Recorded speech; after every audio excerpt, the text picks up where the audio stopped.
देखो अब हम क्या करेंगे, एक क्वेश्चन लिया हमने जिसको हम क्रॉस मल्टीप्लिकेशन मेथड से करेंगे। देखना क्या बोले, क्वेश्चन है 2x plus y is equal to 5 और 3x plus 2y is equal to 8। हमारी इक्वेशन कैसी होती है, ax plus by plus c is equal to 0 ऐसे होती है ना, इसलिए इसको हमने ए सी कॉन्स्टेंट हम इसको इस साइड ला लेंगे, इक्वेशन बन जाएगी। देखो कैसे बनी, 2x को ऐसे में प्लस वाई, इसको 5 को इस साइड ला लोगे, ये प्लस में इस साइड माइनस में आ जाएगा इक्वल टू 0। ऐसे ही करोगे इसको 3x प्लस 2y, इसको प्लस में इस साइड आके माइनस में हो जाएगा इक्वल टू 0। अब सेम वैसे जो मैंने आपको पिछली वीडियो में बोला है, नीचे देख के नीचे जाओ, डिस्क्रिप्शन में मेरी वीडियो मिल जाएगी आपको। a1 क्या होता है, कोफिशिएंट ऑफ x, वो क्या होता है a1, वही लिखा हमने 2। b1 क्या होता है, कोफिशिएंट ऑफ y होता है b1, और कांस्टेंट टर्म होता है c1, वही लिखा c1 क्या, ये मान लो इक्वेशन 1 जैसी होती है, इसलिए 1 1 1 होता है तीनों में, ठीक है। अब इक्वेशन 2 जैसी होती है ना, ये इसको 2 2 हमेशा आता है। देखो क्या करें, a2 क्या कोफिशिएंट ऑफ x, वो क्या 3, वही लिखा हमने 3। कोफिशिएंट ऑफ y क्या 2, वही लिखा हमने 2। कांस्टेंट टर्म क्या हमारे पास, वो है c2 क्या 8 माइनस 8।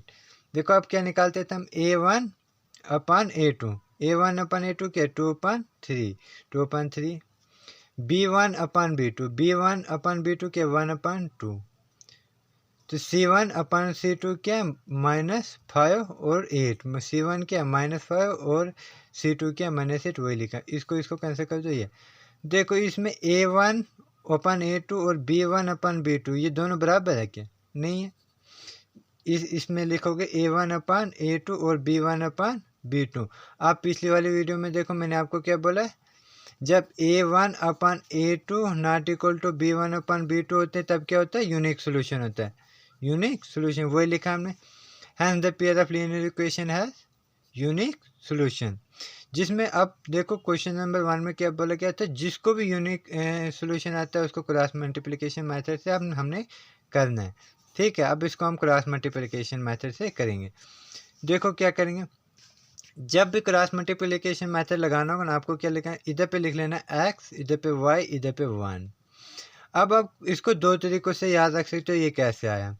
एक तो इस तरीके से याद रख सकते हो आप, इसको याद रखो कि दोनों एंड पे क्या होता है b1 और b1 upon b2 b1 upon b2, और इस इधर पे c1 c2, x के साथ c1 होता है, y के साथ a1 अपन a2। ऐसे भी याद रख सकते हो। क्या बोला मैंने आपको, दोनों साइड पे क्या होगा b1 अपन b2, तो बीच में क्या होगा, x वाली साइड पे होगा c1 अपन c2 और y वाली साइड पे क्या होगा a1 अपन a2। अगर आपको ऐसे याद नहीं रहा, फिर एक और तरीका मैं आपको बता दूंगा। देखो वो क्या तरीका है, x y ये ऐसे रहेगा। आपको ये याद रखना है कि जो x है ना, जो उसके कोफिशिएंट हैं वो नहीं आएंगे इसके अंदर। s के कोफिशिएंट क्या है, और s के कोफिशिएंट है 2/3 है ना, वो नहीं आएगा। 2/3 मतलब a1/a2 नहीं आएगा, ये वाले दो आएंगे। कौन से, ये वाले दो मतलब कौन से, b1 और c2। s के नीचे s के साथ क्या होता है हमेशा a होता है ना, जैसे s की वैल्यू क्या, देखो यहाँ पे x के साथ है a1 a2, ठीक है, a1/a2, ये नहीं लगाओगे, ये दो लगाओगे, ठीक है।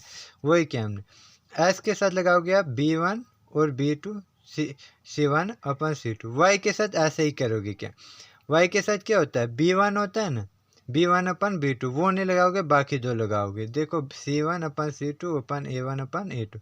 वैसे 1 कांस्टेंट टर्म के साथ क्या होता है, c1 और c2, वो नहीं लगाओगे, बाकी दो c1 a1/a2 और b1/b2। ऐसे भी आप इसको याद रख सकते हो, ठीक है।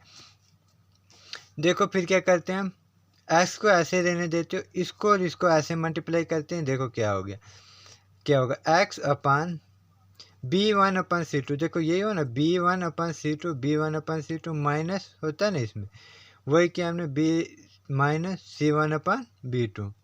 इसमें भी ऐसे ही होगा, इसमें ऐसे करोगे, ऐसे मल्टीप्लाई, ऐसे y/c1/a2, वही क्या हमने c1/a2 माइनस होता है A1 upon C2, A1 upon C2 ये की लिखा हमने। फिर इसको ऐसे करोगे मल्टीप्लाई, 1 लिखोगे पहले ऊपर, फिर A1 अपॉन A2 वही लिखोगे A1 अपॉन A2 इसके नीचे, फिर माइनस B1 अपॉन B2 वही लिखोगे minus B1 upon A2, B1 upon A2 वही लिखा हमने B1 अपॉन A2। अब हमारे पास वैल्यू दी हुई है x अपॉन A1, B1 क्या है, B1 है हमारे पास, देखो B1 है हमारे पास 1 वही लिखा, B1 है हमारे पास 1 और C2 क्या है हमारे पास, C2 क्या है हमारे पास -8 वही लिखा हमने C2 -8। फिर हो गया, देखो फिर क्या हुआ, थोड़ा बड़ा कर देंगे तो माइनस, ये माइनस इसका माइनस यहाँ पे। अब देखो C1 क्या है, C1 है हमारे पास -5 वही लिखा हमने -5 यहाँ पे। और B2 क्या है हमारे पास, B2 है 2 वही हमने 2 यहाँ पे लिखा, ठीक है। वैसे y को ऐसे उतारोगे नीचे, अपान C1 क्या है हमारे पास, C1 है -5 वही लिखा हमने -5, ठीक है। और A2 क्या है हमारे पास, A2 है 3 वही हमने लिखा 3, फिर माइनस ये वाला माइनस नीचे उतारा। और A1 क्या है हमारे पास 2 वही 2 लिखा हमने यहाँ पे। और C2 क्या है हमारे पास, C2 देखो C2 -8 है वही लिखना हमें यहाँ पे। जो ऊपर हमने A1 A2 ये लिखा है वही यहाँ पे फिल करना है, ठीक है। आप 1 ये ऐसे उतारा 1 अपॉन A1 क्या है हमारे पास वही लिखना, A1 2 है।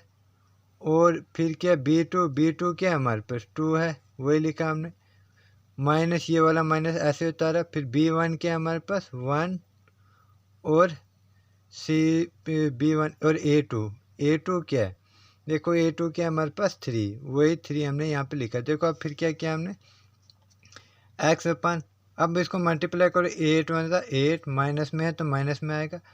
देखो 5 माइनस माइनस प्लस हो गया, फिर हो गया 5 2 10 आ गया 10 ऐसे लिखोगे।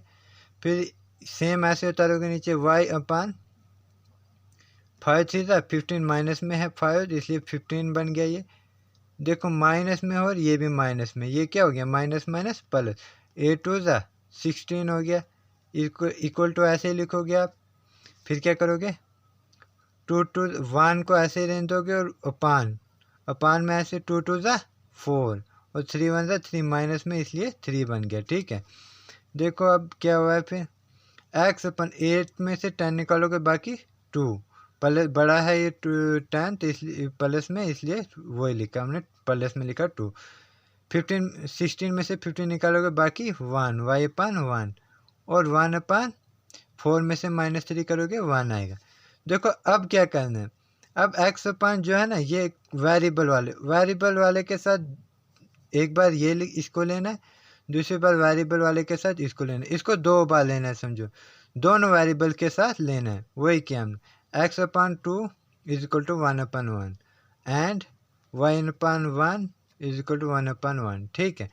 देखो अब इसको क्रॉस मल्टीप्लाई, आपको इतना सारा याद रखना, ये जो है दोनों के साथ आएगा, ठीक है, बस हो जाएगा। फिर ये x इंटू 1 x तो 2 इंटू 2 1 2 y या 2 1 2 वो लिखा हमने यहाँ पे। ऐसे इसको करोगे एंड y 1 y ऐसे ही होता है ना, y ऐसे क्रॉस मल्टीप्लाई, y 1 y और 1 1 1, ठीक है। हैंस ये आ गया हमारे पास x और y की वैल्यू। हैंस प्रूव, अगर मेरी वीडियो आपके लिए प्रूव, प्लीज़ लाइक शेयर और सब्सक्राइब कर दीजिएगा।